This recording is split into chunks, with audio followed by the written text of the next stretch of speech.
Հայկական 5 վանքեր National Geographic-ի նոր հոդվածում են հայտնվել։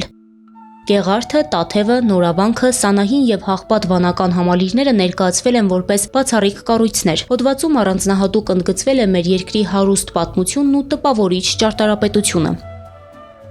Պարբերականը մանրամասն անդրադարձել է յուրաքանչյուր վանքի կառուցման պատմությանը։ Գեղարդը ներկայացվել է որպես ճարտարապետական յուրօրինակ նմուշ, որը հայտնի է իր քարանձավային մատուռներով։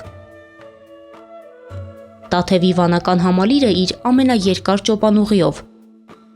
Նորավանքը իր արտաքին քարե աստիճանով։ Հաղպատն ու Սանահինը իր քարե կամարներով եւ փորագրված խաչքարներով։ National Geographic-ը պարբերաբար իր հոդվածներում անդրադարձել է Հայաստանին, ներկայացրել մեր երկրի գինեգործական մշակույթը եւ զբոսաշրջային հնարավորությունները։